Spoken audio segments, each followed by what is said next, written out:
तो यहाँ पर जो आपको क्वेश्चन जो गिवन है वो क्या गिवन है कि आपके पास दो वेक्टर है, कोई भी दो वेक्टर मान सकते हैं आप, A vector B vector P Q कोई भी मान सकते हैं एज योर विश। लेकिन यहाँ पर जो बोल रहा है वो क्या बोल रहा है कि आपके पास दो वेक्टर है और दो वेक्टर के अंदर से आपको एक कोई भी एक कांस्टेंट वैल्यू है ए, उसकी वैल्यू आपको फाइंड आउट करनी है। मेरी बात समझ में आ गई मैं क्या बोलना चाहता हूं? मतलब ये आपको ये बोल रहा है कि आपके पास कोई भी दो वेक्टर है, मैं मान लेता हूं कि ए वेक्टर मान लेता हूं इसको, A vector equals to 3i plus 2j plus 9k cap, this is our A vector. And B vector जो है वो उसको मैं मान लेता हूं i plus aj plus 3k cap. बात समझ में आ गई? दो वेक्टर है और जो बोला हुआ है वो क्या बोला हुआ है कि जो दोनों वेक्टर हैं वो एक दूसरे के पैरेलल हैं। क्या बोला हुआ है कि जो दो वेक्टर हैं दोनों के दोनों वेक्टर मतलब एक दूसरे के म्यूचुअली पैरेलल हैं। मतलब पैरेलल का मतलब समझ जाते हो कि दोनों एक दूसरे के पैरेलल हैं। यहाँ पर पैरेलल के ऊपर मैं फोकस इसलिए कर रहा हूं कि मुझे बस ओनली पैरेलल पता है, मुझे ये नहीं पता कि दोनों के दोनों सेम डायरेक्शन में है। ठीक है, मुझे इनका मैग्नीट्यूड भी नहीं पता, मैं निकाल सकता हूं लेकिन मुझे अभी तक नहीं पता कि इनका मैग्नीट्यूड कितना है। ठीक, दूसरी कंडीशन क्या हो सकती है कि ए वेक्टर मान लो इधर है और बी वेक्टर आपके पास अपोजिट डायरेक्शन में है, मुझे डायरेक्शन भी नहीं पता, लेकिन मुझे जो मेरा जो पर्पज है वो क्या पर्पज है, मुझे ए निकालना है। अब सुनो, देखो जब भी दो वेक्टर पैरेलल होते हैं, वैसे तो जो बच्चे क्लास लिए हैं उनको मैंने बहुत अच्छे से बताया हुआ है कि पैरेलल वेक्टर की कंडीशंस क्या होती हैं, लेकिन जो बच्चे मुझसे नहीं पढ़े हुए हैं उनके लिए एक बात ये समझ लो। देखो पैरेलल का मतलब क्या होता है, एक बार कंडीशन को समझ के चलना। देखो यदि इस वेक्टर को मैं सॉल्व करूं तो देखो बच्चों क्या लिख सकता हूं मैं इसको, A vector dot B vector is equal to A vector का मॉडुलस इंटू बी वेक्टर का मॉडुलस इंटू कॉस थीटा लिख सकता हूं। हाँ भरो इस बात के लिए कि ये इसका फॉर्मूला होता है। तो देखो सबसे पहले मैं क्या कर सकता हूं, इन दोनों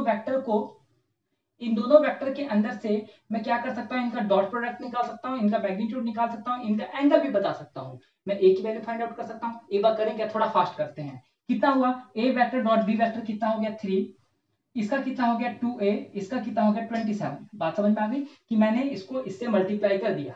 ये बात आपको पता होगा कि यदि आप वेक्टर पढ़ रहे हैं तो ये क्या हुआ, इनके कोफिशिएंट्स आपस में मल्टीप्लाई हो गए। उसके बाद मैग्नीट्यूड निकालेंगे तो ए का मैग्नीट्यूड निकालने का तरीका क्या होता है, कोफिशिएंट्स का अंडर रूट के अंदर कोफिशिएंट्स का स्क्वायर, मतलब 3 का स्क्वायर 9, 2 का स्क्वायर 4 प्लस 81, तो कितना हुआ 94, दिस इज द रूट 94। इसकी v वेक्टर की बात करूं तो बच्चों यहां से इसकी वैल्यू कितनी हो गई, कोफिशिएंट्स की, 1 का स्क्वायर इज 1, a का स्क्वायर इज a स्क्वायर लिखना पड़ेगा, इसका कितना हो गया 3 या 9, तो मतलब कितना हो गया अंडर रूट के अंदर 10 प्लस ए स्क्वायर या फिर A square plus 10 into cos theta, theta will be equals to 0 degree, because because यहां पर मैंने 0 डिग्री क्यों लिखा, क्योंकि यहां पर मैं ये मान के चल रहा हूं कि जो दोनों वेक्टर हैं उनकी जो डायरेक्शन है वो आपके पास क्या है, सेम डायरेक्शन है। और जब दोनों के दोनों वेक्टर की डायरेक्शन क्या होती है, सेम होती है, then angle will be equal to 0 degree, मतलब पैरेलल वेक्टर्स।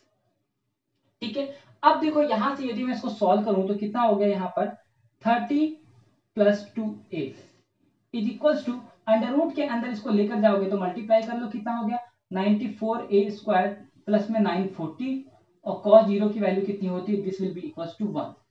तो यहां से इसका स्क्वायर ट्रांसफर करोगे, मतलब अंडर रूट दोनों तरफ या तो तुम स्क्वायर ले लो, तो अंडर रूट कैंसिल हो गया यहाँ से, ये कितना बच गया 30 का स्क्वायर करोगे तो कितना 900 plus 4a square plus 2 times 2a भी करोगे मतलब कितना हो गया 60 into 2 into 120a is equal to कितना हो गया 94a स्क्वायर प्लस में 940, ये बच गया। अब यहां से तुम लोग एक क्वाड्रेटिक इक्वेशन बन रही है, a की वैल्यू निकाल सकते हो, कैसे निकालोगे एक बार चेक कर लेते हैं कितना हुआ। देखो यदि मैं इस वाले फैक्टर को उधर ले जाऊं तो कितना हो गया 90a स्क्वायर, ये वाला उधर की तरफ जाएगा तो माइनस का 120a, और ये 900 उधर जाएगा तो प्लस का 40 इज इक्वल टू 0, ये बच गया। 10 सब में से कॉमन ले लो, ठीक है, मतलब क्या हुआ कि 10 कॉमन लोगे तो कितना बचा 9a स्क्वायर, मैं 10 कॉमन ले रहा हूं, कितना 9 स्क्वायर माइनस का 12a प्लस 4 इक्वल टू 0, ये मतलब हुआ। 10 को अपॉन में लेके जाओगे तो पूरा का पूरा 10, 0 अपॉन 10 करोगे तो कितना हो गया 0, मतलब कितना हुआ आपके पास ये वाला वैल्यू बच गया। अब आप यहाँ पर क्या है क्वाड्रेटिक इक्वेशन लगा दीजिए, तो क्वाड्रेटिक इक्वेशन लगाएंगे तो कितना हुआ, देखो क्या बचेगा ऐड करने के ऊपर -12 बचे और मल्टीप्लाई करने के बाद 36 आए, मतलब 6 प्लस 6 माइनस 6a कर दूं, इन दोनों का जो मल्टीप्लाई पल आएगा वो कितना होगा 36a स्क्वायर, और ऐड करने के बाद माइनस का 12a प्लस 4 इक्वल टू 0। ठीक है, अब देखो यहां से आप इसको सॉल्व करोगे तो देखो यहां से क्या कॉमन ले सकता हूँ, 3a कॉमन ले लेता हूँ, कितना बचेगा, यहां से क्या करोगे आप कॉमन लो, कितना बचेगा 3a कॉमन ले लो, कितना बचेगा a माइनस का 2, a माइनस का 2 ही बचेगा ना, बात समझ आ गई ना, माइनस का यहां से क्या करोगे 2 कॉमन लोगे, कितना बचेगा 3a माइनस का 2 इक्वल्स टू 0। ठीक है, अब इसमें से आप इसको सॉल्व करोगे तो कितना बचेगा 3a माइनस 2 इंटू में कितना बचेगा, यहां से एक बार चेक करो तो अच्छा दिस इज 3a बचेगा ना, मल्टीप्लाई करोगे तो यहां से कितना हुआ 3a माइनस 2 इक्वल टू 0, मतलब आपके पास ओवरऑल a की वैल्यू कितनी बच गई 2/3, मतलब आपके पास डायरेक्टली a का जो आंसर आया वो क्या आया, this is the answer number first, ये आपके पास a आ गया। तो बच्चों यहां से देखो एक तरीका तो ये हुआ कि हमारे पास ये लॉन्ग मेथड है कि हम लोग प्रूफ करके देखते हैं रियल में आंसर आता है नहीं आता है।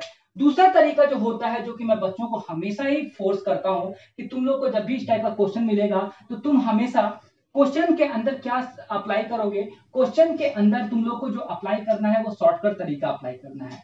क्यों, क्योंकि मैंने तुम लोग को पैरेलल कंडीशंस पढ़ाई हुई है।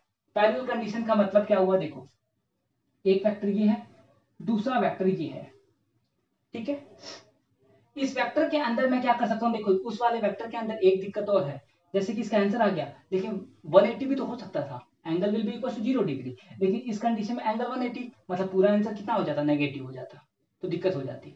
ठीक, मतलब पॉसिबिलिटी तो है, कोफिशिएंट तो आ गया, लेकिन वो नेगेटिव का आया, समझ रहे हो ना। तो हम लोग क्या बोलते हैं, जब भी आपके पास दो वेक्टर पैरेलल हैं, ठीक, उस कंडीशन में मैंने आपको बताया हुआ है कि हम लोग क्या कर सकते हैं, दोनों वेक्टर का यूनिट वेक्टर निकालकर एक दूसरे के बराबर लिख सकते हैं।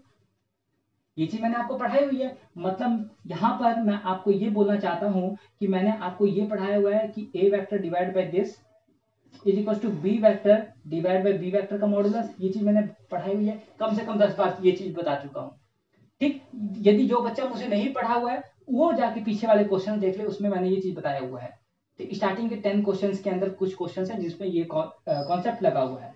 तो यहां से देखो, यहां पर मैं क्या लिख सकता हूं, A vector is equals to A vector का modulus divide by B vector का मॉडुलस, मतलब दोनों का मॉडुलस है, चाहो तो अलग अलग ले सकते हो, मॉडुलस मॉडुलस की प्रॉपर्टी होती है एक साथ भी ले सकते हो और अलग अलग भी, इनटू में बी वेक्टर।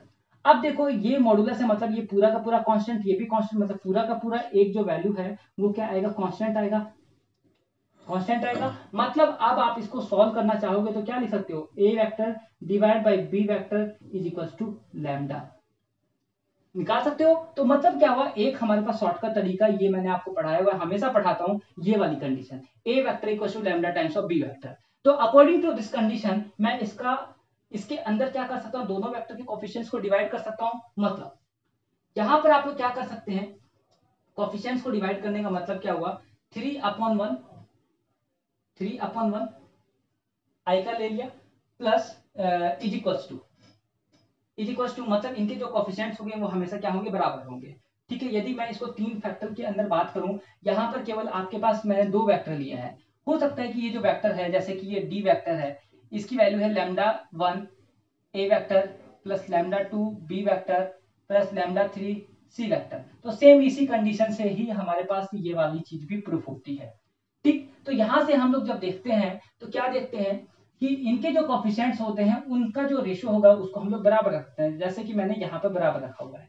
ठीक, तो यहाँ पर देखो कितना वैल्यू आया, 3/1 is equal to 2/a is equal to 9/3। तो यहाँ पर आप किसी भी दो को कंपेयर कर लो आपस में, आंसर आपका सेम आएगा। तो यहाँ पर मैं पहले इन दोनों को कंपेयर करता हूँ, कितना हुआ 3a is equal to 2, cross multiply कर रहा हूँ, मुझे a चाहिए ना, क्रॉस मल्टीप्लाई कर रहा हूँ, 3a इक्वल्स टू 2, तो a की वैल्यू कितनी आ गई 2/3।